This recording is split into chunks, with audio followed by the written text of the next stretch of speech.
Hey guys, Midnight Rains here, and we are doing the fire units today. We're going to be going through them and seeing what's good, what's not, and what we can see here. So we're going to just scroll down.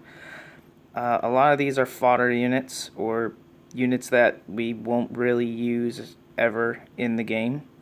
So we're going to get here. First up is Annabelle. I do want to stomp on her because a couple people do say she is okay. Early game she can be, but later in the game I don't really see. I actually don't even see her even being played at all. The bleed and defense break is pretty good, especially since it doesn't require accuracy. But the just like the stats fall through because it's a 3-star compared to like what a 6-star stats can do. So we're gonna keep continuing on. Chris, it's of course the starter units. Starter units aren't always the best. I see a couple people 6-star Chris. You'll notice a lot of people laugh at those kind of people. The only thing worth mentioning is his counterattack. But in the water video, I'll go over a way better unit to use if you want to use counterattack. And that works for the team. But all right, so we're gonna go over to Miho. She is the most needed unit in the game out of any unit you can get. They actually did an event recently. I don't know if it's still going, but you can actually get a Miho for free, and that's because they realized how necessary she is to survive. Her main skill that goes for the whole team is that it limits the amount of physical attack you can take to 40%. So basically you kind of have to get hit 3 times or with a multi-hit attacker that hits 3 times in like one move. So she also has a nice cross formation burn. You'll notice over in the corner it shows a diagram of how the squares hit, and her heal is pretty nice. You just kind of stack up some attack on her, make her a little tanky. She'll keep your team up really well. And then, of course, you can do a little, the Grace trait decreases weakening effects and dots by like 1 turn. So if you get like a 2 turn, it turns into a 1 turn instead. So that's pretty cool. Kind of like a little bonus on there. I'd feed her. Some people use Lava Giant as an early game tank if you don't have anything. He does have an immunity and removes dots. This is not a full immunity against every type of dot. This is just continuous damage. So a continuous damage dot. So don't think, oh my god, I'm getting confused and stuff. That's because it doesn't grant full immunity. But it does have a nice cleanse on there if you're having some trouble. And, he's got a little heal built in. So self-healing tanks are pretty good early game. You never see any of these in any play. Now, Fire Elemental is a great 4-star. One of the main reasons because he doesn't even need Awakening yet, and he has a 9-square AoE, and he's a fire type, so it's pretty good. He's got immunity against burns. If of course, you gotta fill these traits here I'm talking about, but I'll get into that in another video. Some extra damage on burn. His when you awaken him, he gets this cool added ignores the target's defense in the back row, and that extra burn that he can add on inflicting damage to an enemy can really help out a lot, because it'll do that because everybody in like arena and such runs Miho. You can hit the back row and then apply burn, and then burn goes off, and so it adds more damage. So definitely a good unit. I'm actually working on making mine level 40. I finally got, was it like 6 of them? So, not really any play there. I know 2 people that actually will hands down go for vampire. I think of course he would need a lot of runes, or not runes, equips, and some nice gems, but someone said he does the highest single target DPS with his first move in the game, just because this move, yeah. Okay, so where it does the 100% bonus damage on bleeding targets. So people will apply bleed to units and then hit it, and it just it's really good. It's not good for arena because everyone uses Miho, and hitting, you're limited to 40% damage. So there's a point where people don't put too much attack on certain units because of that. But for TOT dungeons, possibly TOT hard, it might be something worth checking out if you want to start nuking certain units you can't get by. And of course, a cross formation in the center, and it has a chance to inflict extra damage and bleed. So the bleed is always plus. A couple people are starting to use this now. We all used to laugh at it when the game first came out because we're like, oh my god, can't stop getting unicorns, and so we started using them. He's got this, where is that? All right, increase the attack power to help nuke. And so some people who are early game and don't have the stats that late game players have are using this buff to kind of get that edge that they're missing out with higher equips. And then some people are doing the share damage trait, and they're not putting him in the front of another unit. So it's kind of like a tank that's not in the front helping tank. So it was kind of a cool little idea. Increased defense. He's got some recover chance. And the damage decrease, that I'll get into. That's a good trait to have on tanks. Helps out a lot, especially in PvE. Fermata is an amazing 5-star. He has a cool little revive at 60%. Some people actually won't awaken him because if you awaken him, it does 9 square AoE, but you sacrifice 50% of your HP, and it's only 40%. So some people will only do cross formation and throw you off guard so that he doesn't have to sack HP and only get 40% where he gets 60%. So it goes above the Miho limit, so they have to get hit twice, which gives them an extra chance to kind of maybe pop a heal off in there. Can help a little with the AI. The AI sometimes is just like kind of crappy sometimes. And his first skill, of course, is makes all enemies bleed for 3 turns. Of course, you would need accuracy on this to pull it off. But, I mean, you hit the whole board with bleed. You stack up high attack on this guy, and he will just rip through units. Chance for some recovery there, and of course the decreased time of weakening effects, and decrease this skill cooldown of all skills by 1 turn if the enemy is defeated. That means if he bleeds out a target or he attacks in between moves going off and kills a unit, all his skills go down by one turn for the cooldown. So that 4 will be 3, etc. I mean, 15 turns for this. You probably won't get a two heals off, or not 2 heals, 2 revives off in like 1 game. So, I mean, I wouldn't exactly look forward to being like, oh my god, I'm going to revive twice. That's my plan. If you have to plan like that, probably not the best setup, and you need to relook at how you're doing things. Cheon still sees gameplay. He actually got nerfed. His awakening skill doesn't do as much damage now, but it has this proc, which kind of like Summoner's War, where it was like, oh my god, the proc chance. It's not as big as you think. He might go off like 2 times. 3 is like seeing a shooting star kind of coming by in the nighttime.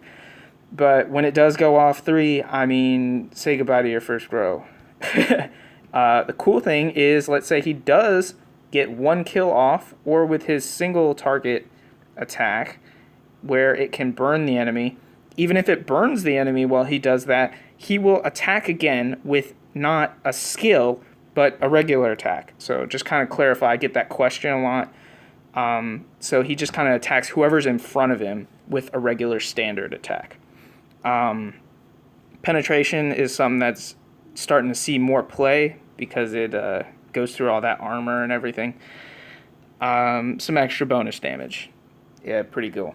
I'll go into him for actually TOT. I actually still use him because he was one of my first units I built. So I'll talk about him later. The non-legendary dragons all have this skill I need to tell you about. It is Overcome. When the game first came out, this was amazing because it was so hard to get by. Now, things like Adonis and Snowy, some of the dark units can debuff it and instantly kill them if they're at 0 HP. But what happens is, let's say your unit's about to die. Instead of dying, you become Overcome Death. It clears all dots on you, and you can no longer be like confused, burned, or any of that.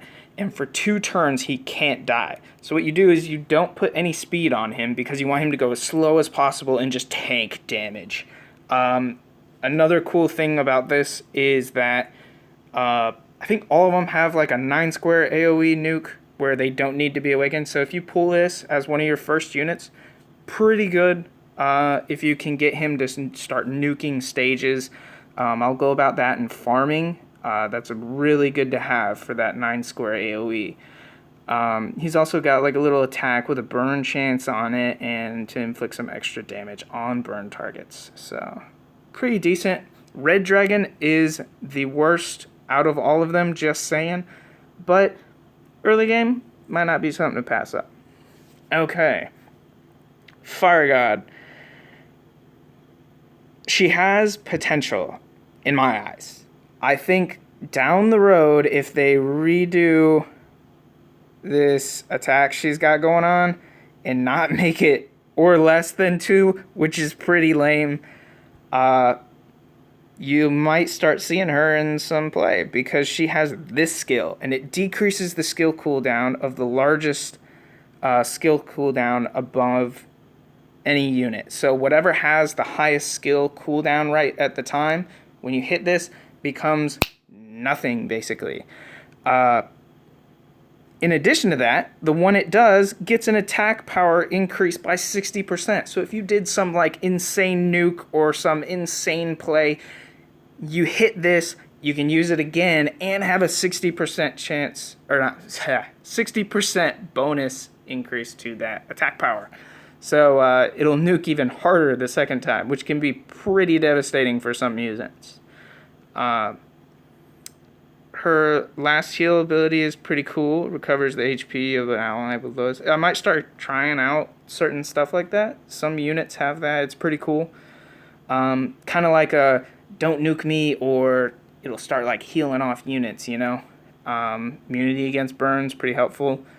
And then the bonus against burn targets. So she might not be a bad character down the road, you know. So I'd the next one I get, I'll probably hold on to. I fed her early game. Haven't really gotten a second one. So we go over to Bomber. Early game, kind of like he's got like a random nuke, and then like a cross formation. I know cross formation is pretty cool. Not any mid game even. You stop seeing him. Mid game, you stop seeing Ramia. Igna. Mid-game, some people still have him built. And he's got like this counterattack for allies in the row.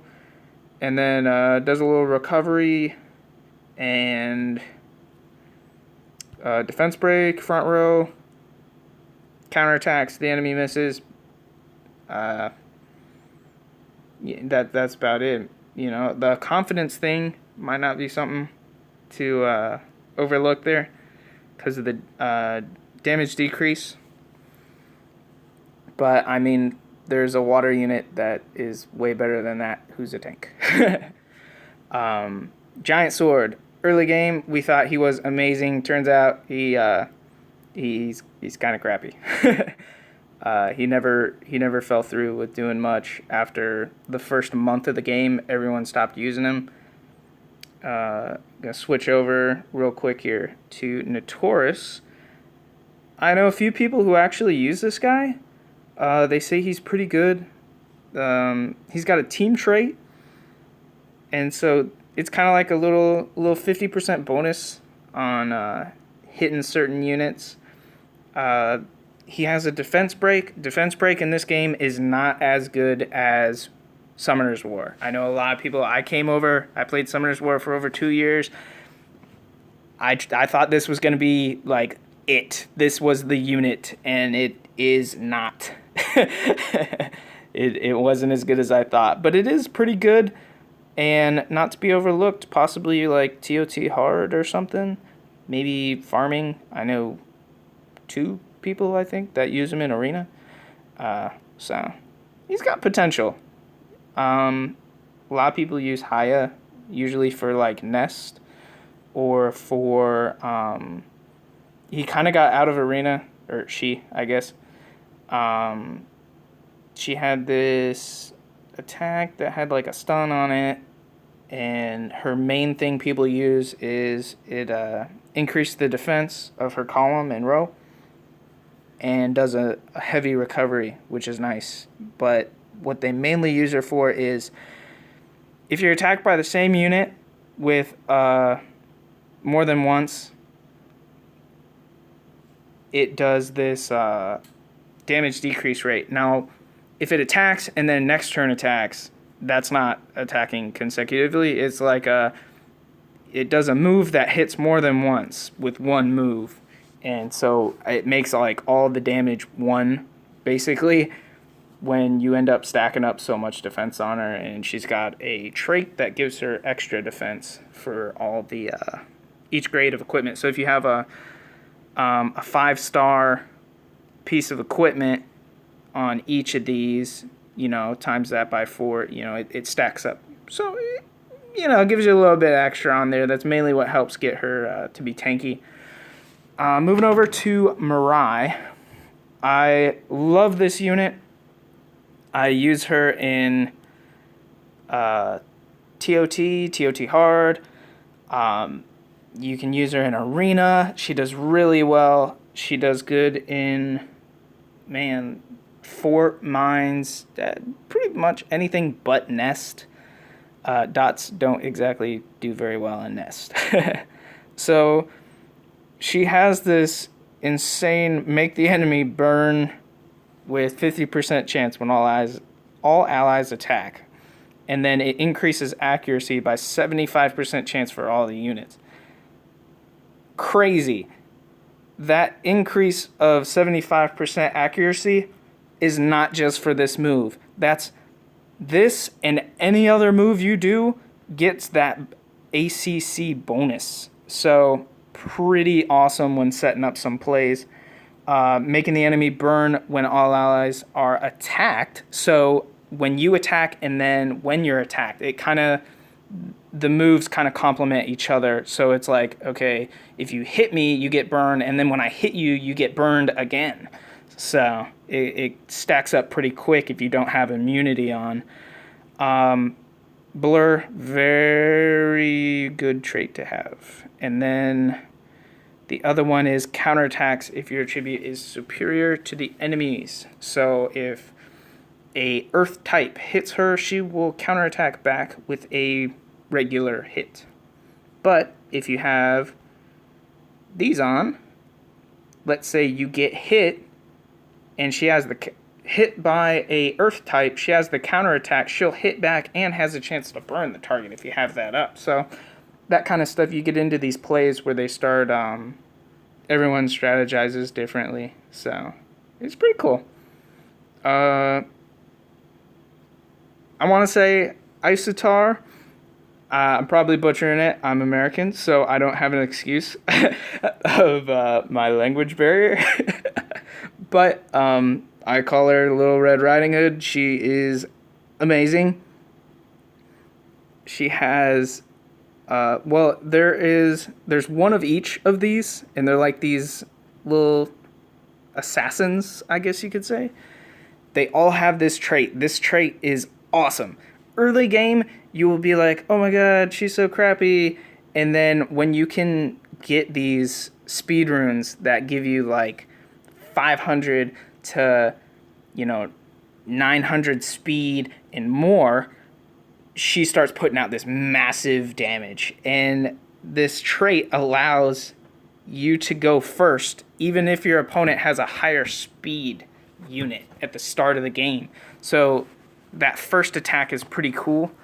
If you both have one, the one with the higher attack goes first. And you don't see a lot of these on the people's defense. If they do, it's really well ruined. There's the earth type people use on defense in like top 20. There's a couple people that use it. He's actually pretty good on defense, but most of the other ones you won't really see. They're not as good. Going into his accurate or her accurate stab, this can hit up to 5 times depending on how much speed you have on her. I think when I put my equips on her, we capped it out at you need 1150 or 1200 speed to get that 5 attacks off. Mine was like 1100, I think, but I can't remember if it was the 4 or 5 attacks. So I can get back on that if you guys want me to, but that is, it pretty much one hit kills anything it hits, but it attacks the highest attack power unit so on the opponent's team. Works really well. Second move is not as good. This is mainly why people don't use her on defense, because it has a chance of going off. It hits the back row. It doesn't do a lot of damage. The I think it's poison. Yeah, poison's target. The poison is cool, but it just hits with only 180%, and compared to what she does, it's not as good. Cheon, some people use him just because they don't have other units. This move, the Revenge Blood, where it has a chance to do this really cool bleed. The bleed can do a lot of damage. I've seen it like take out like a row of units just because the bleed has hit. This is why immunity is very important in this game. A lot of the water and then the light and dark units have immunity that they cast, and so we'll get into those. But Hawk Fighter is great for Nest. This is like one of the best units you can use for Nest. They actually nerfed a unit we're about to get to that combos with her, so it made Hawk Fighter not as good because people were actually fully beating Nest. You can actually kill the Nest boss completely, and it is pretty cool. They actually had it where someone beat him and nothing happened, and so they had to create an ending. It was great. It was really great. So they did a lot of nerfing to Nest just to make it a little more fair. I think some people still can, but it takes like 3 hours of just playing Nest in one game. There's a lot of clicking involved, I'm sure. So she's pretty cool. The main move that people use is this. It hits a unit and increases the skill cooldown, and it has a chance to attack again. Yeah, there it is, the 35% chance. Basically, it hits like the Nest boss and increases its skill cooldown by 1, and then if it procs, it goes to 2 and 3. But that's mainly what made it so good. So now you need ACC or accuracy to put on skill cooldown to apply. So most people, instead of making her a nuke, now make her an accuracy tank or accuracy speed build just to apply that as fast as possible. Canopus, highly overlooked. I'm starting to see him get used a lot in TOT and TOT hard, especially hard. A couple of my guildies are saying he is like the MVP of the TOT hard, mainly because of this, where he increases the damage decrease rate by 40% for 3 turns. Now, he kind of nerfs his attack, which who cares, because you have 4 other units you can use on your team. So he just walls everything. And then, in addition to this move, he can decrease the inflicted damage on all allies, excluding yourself, by 70% on the full board. So this unit is even better than the Unicorn. So it's kind of like a step up. Of course, 5-star versus 6-star, they kind of have to make 6-star better, you would think. And then he also has this kind of, survival move to where he hits 1 HP and doesn't die for a minute there, Damage decrease rate, it just stack that as much as you can. It helps out a lot. Certain gems can help do that too. Increase the attack power, 30% of defense. His attack power is not as needed. If you needed to not do this trait, that is fine. You could put in, if you needed like more accuracy or more HP on there, use that rune. You don't have to go for that. Stokesia is the one that got the nerf from the Nest boss. Basically, this paired with Hawkfighter was ridiculous. Her trait is decrease the skill cooldown of all skills by 1. Hawkfighter had 2. So now anything with a 2 skill cooldown or lower does not get affected by this. They probably should put that in the text. Oh, there it is. Yeah, there it is. For the Awaken. So, there it is. The cooldown cannot be decreased. But, yeah. She also has a team kind of counterattack in the row and column and increases the attack gauge to the max. That does not mean you get a second turn to go. That means that all the allies will do their little mini attacks. And so that also helps if you need to get burn off faster or something, or you have everything is confused for 1 turn. You can have that increase the gauge to the match, get a turn off of that, kind of helps speed the dots up if you can tank them out. Also increases the attack gauge to the max, and it does a little attack power increase.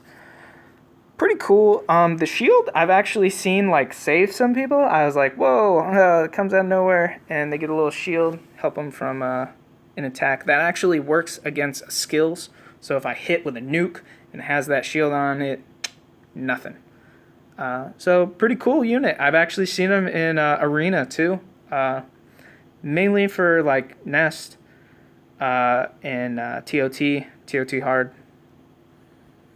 Wukong is amazing. This is my first legendary unit I got. You can tell by, we're getting into the legends with the orange stars.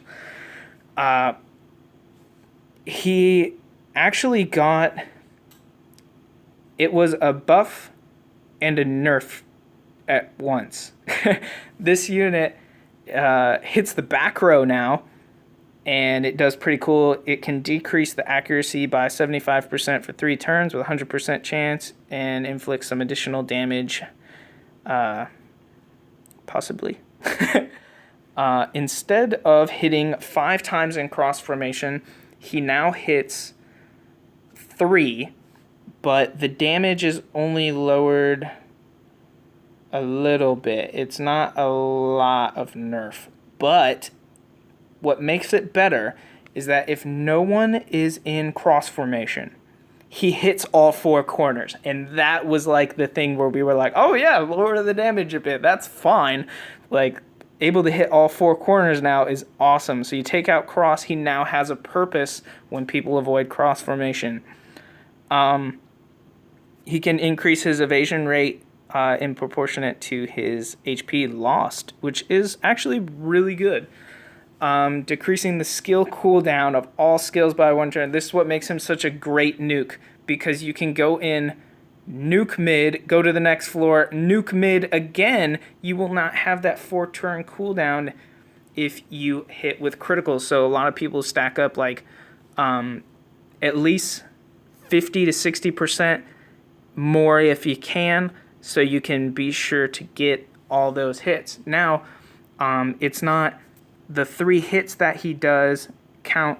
If there's 5 units in there, each one of those gets 3 hits, and all of those stack up. So, I mean, if you hit like 5 units and you got like 40% or 30% even crit chance, I mean, odds are you'll probably still get enough cooldown to use it on the next stage.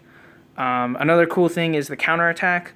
I used the water unit I'm going to get to in the next vid, but so you can avoid this possibly if you use the other unit. Scarlet got revamped. The bomb. This unit is the bomb and installs the bomb and gets really annoying with bombs. He has a chance to put bombs on with 25% chance with any attack, a regular attack or skills.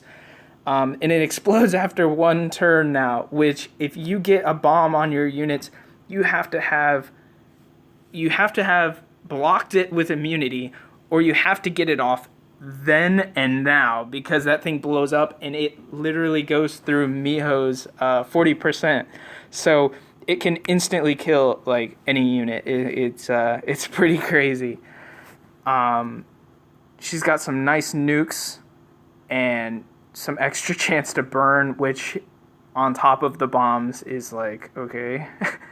But it gets pretty crazy. It's a great unit now. A lot of arena play, and I'd imagine, like, farming wise, not farming for gold, but if you're farming for trying to get through the game, even, I mean, odds are this unit will start ripping through units. Fire Dragon, I mean, come on, it's like this right here just says it all. Revives all dead allies with 40%. They nerfed him because it just got so crazy where he would, you'd almost kill somebody in arena. He uses this revive, full team heals, and it was like the entire team was at 100%. And so they made it to 40% with a recovery chance with 30%. But if his attack was so high, which it usually was, it would basically full heal the units. Plus, if this recovery went off, you know, it got crazy. It's still an amazing unit. He's got a great nuke with a burn. I've seen some people where they hit you with burn and it just like destroys your entire team. It doesn't happen as much now since most people are evened out, but you gotta watch out for this unit. He hits hard. They all have Immortal, all of the Legend Dragons. Basically, if they get killed, instead of overcome like the non-Legend Dragons, these ones will revive with 25% HP. And so that can be a little annoying, especially when they're about to cast this. You kill it, it revives, then revives everything, and it's like, no! And then, of course, you want to get this on there. This prevents weakening, continuous, and inability effects. It's basically full immunity against anything permanently. Doesn't need to be cast, can't be taken off. It's a trait, great trait for Legend Dragons, not to be overlooked. And it only costs two level 4 circles. I mean, that, you know, easy to make. New unit. Lena, I'm gonna say. Haven't actually seen them. They just came out yesterday, so they all hit X formation. X formation is like everybody's top arena teams was X formation almost. You know, I mean, people mix it up, but I mean, mostly X formation was the safest. Once people start getting these, you're gonna have to start watching out because this nuke is gonna be crazy with being able to hit multiple times. So multi-hit, very good, gets by Miho because if it's consecutive hits, it goes by real fast. And the chance to burn is always a plus. Burns random enemies and then makes other enemies bleed. So let me play this one. Let me play this one. Come on. Show me this skill. There you go. Okay. It hits here. Hey, this one missed. Usually it like hits everything. Come on.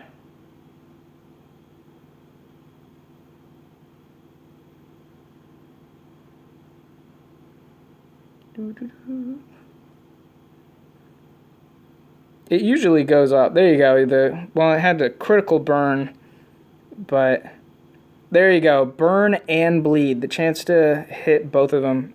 Of course, I guess that little tutorial thing doesn't have ACC stacked up on there, but the chance to hit 2 dots with one move is probably going to get pretty crazy. She also can avoid burns, bleeds, poison, and freezing. So, Elrai, Mirais, Fermatas, stuff like that. Gonna have a hard time taking her out with dots. So, I mean, make her a tank or a nuke. She's got room to do anything. Well, that will probably be all for this episode. Hope you guys enjoyed, and I'll catch you in the next video where we will go over the water units.